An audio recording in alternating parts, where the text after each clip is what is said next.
crime wave in Gotham. Other breaking news. Water. Wet. Coming up, more problems for a troubled Earthquake. skater. Yep, We're having an earthquake. Breaking into homes and tickling people. Fans quickly trashed his pantsless look on social media. Also, in other news, The whistles go woo! He was murdered and then set on fire while celebrating his birthday. He's on the lean and the model. I said, oh, Lord Jesus, it's a fire. he thought the car was a spaceship and that the driver was an alien. He lost his life savings, $2,600, and all he has to show for it is this stuffed banana with dreadlocks. Oh, there it is. It's time for another news. And shout out to Chris Tannehill, because 18 years ago today, Mos Def's Black on Both Sides debut album was released, and it's one of the greatest, I think, 10 albums that I've ever purchased in my life. And 18 years later, there's a lot that still applies. Check out our live video stream at watch670thescore.com. Brought to you by American Needle. Follow them on Instagram at American Needle. All right, Dan, would you like me to go sports or silly first? Hey, you're the No, pro. no, you pick your own ending, or whatever the hell those things were called. Choose your own adventure. Go silly, because I'm going sports. All right.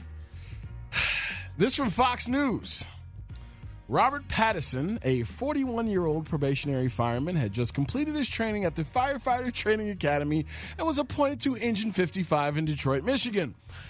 As a part of the Detroit Firehouse's tradition, Patterson went to the station to introduce himself to his colleagues and to bring a gift. Quote, "It's not mandatory, it's voluntary," 2nd Battalion Chief Sean McCarty told Fox 2.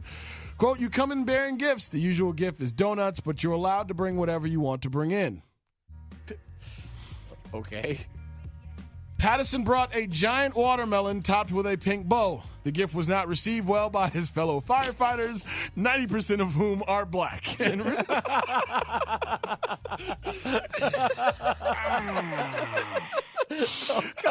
resulted in Patterson's swift termination before he had officially started. Fox 2 reports that several African American firefighters at Engine 55 were offended by the watermelon, which had been used as a racist symbol since the slavery era. Engine 55 firefighter Patrick Trout said Patterson bringing the watermelon was, quote, "probably a bad call. When you get your first detail at a firehouse, you pretty much know what you're getting yourself into." Patterson reportedly said the watermelon, which was delivered whole and not served, was intended to be a gift, not a joke. However, the fire department decided after an investigation into the incident that the best action was to fire Patterson. Quote, "After a thorough investigation, it was determined that the best course of action was to terminate the employment of this probationary employee. There is zero tolerance for discriminatory behavior inside the Detroit Fire Department." On Saturday, September 30th, 2017, at Engine 15, a trial firefighter engaged in an unsatisfactory work behavior which deemed offensive and racially insensitive to the members of the Detroit Fire Department. Well, what is happening now for young Mr. Patterson is there are a group of young African-American firefighters who have surrounded his cause, who actually came up in training with him, who are saying, we stand with this young man. I got to say this, because I know it's such a slippery slope, because you say, too politically correct, and all of a sudden you get the guys say, we should be able to say the N-word anytime we want. But this is one of those things where if I'm in that firehouse and I don't know the guy, or we've had kind of conversation before, I look at it and I go, what? But I know my sense of humor. Right. I bust out laughing first. Sure you do. I don't know if I call for the guy's firing. I don't know if any of these guys call for his firing. You kind of, and I guess he intended for them to have themselves a cool, refreshing treat. But they did not take it that way, because 9 out of the 10 people on this firefighting squad That's a bad call. are African Americans. That's a bad He call. put a big bow on a watermelon and brought it to me. I've got a new favorite writer at the Lexington Herald-Leader. Okay. I didn't know that I really had one, but now I do. Longtime Kentucky basketball beat writer Jerry Tipton. I listened to this tape and I saw it, but man, John Calipari, who I generally like, I always refer to him as a likable rogue. John Calipari, he had it with the questions directed his way about Rick Pitino, about the ongoing, in fact, burgeoning FBI investigation. If you noted, the grand jury is now looking into Oklahoma State, and I can tell you specifically, It is already being used in negative recruiting against Illinois and Brad Underwood. Yes. The fact that Oklahoma State is that deeply involved, that anybody that Illinois is in on is hearing that from rival schools. Like, hey, you don't know what's going to happen with this guy, so it's already going on. But John Calipari, question after question after question, and he had a testy exchange with Jerry Tipton. Anyone here have a question about my team? Please. John, one more question about the FBI. Anybody have a question? No, wait a minute. This is a media day, not coach day. I am entitled to ask a question. You can then not answer. Fine. The FBI reportedly has expanded into looking at Nike. Kentucky is a Nike school. What reassurance would you give your fan base, the Big Blue Nation, if they're anxious about what this could mean? Well, again, you're acting like you know something that I don't know. That if a fan would put two and two together. Wait a minute. We don't know what you're saying if it's true. Do we know if it's true? It's been reported.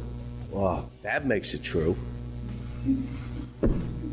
I have no comment to it. I mean, there's no one. We haven't been contacted. The NCAA hasn't contacted us. We're going about our business of coaching this team. How about a basketball question, since it isn't my day? How about that? Shout out. Jerry Tipton. It's not Coach Day. It's Media Day. I wish more people acted that way and understood that you're not there to be anybody's friend. He's being a reporter. Because I'm sure Jerry has said some sterling things about a program who has won a lot of games. So now, time for those questions to be asked. Dan Bernstein, who is... Skip. Dan Bernstein, who is the NFL's best defender through, week 6 is going to start tonight? So, through the first 5 weeks, in your opinion. Oh, God, you watched every game. I didn't say you had to watch every game, you idiot. Okay, my go-to... who have you seen this year that's like, yo, this guy performs on a high level? Aaron Donald. All right. I'm going to get the guys involved in this. Shep, who do you think has been the best defender through 5 weeks of this NFL season, in your opinion? You know, from the primetime games that you may have viewed, maybe a Bears guy, or maybe a guy going up against the Bears that you watched later on. First 5 weeks, who's played the best defensive football, in your opinion, individually? Just throw out a name there. Aaron Donald. Aaron Donald?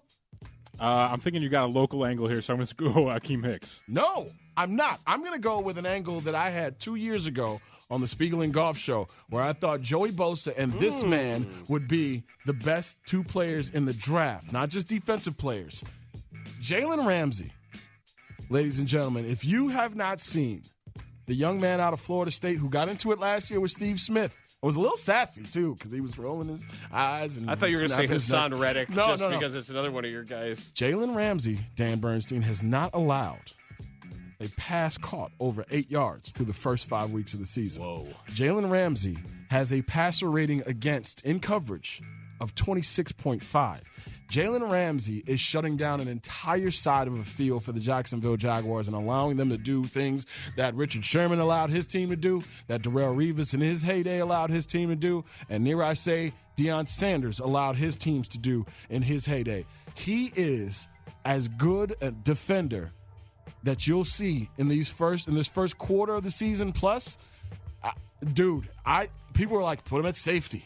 When he came out, and immediately he shot that down at the combine. He said, I'm a corner. There's no other position I'm going to play.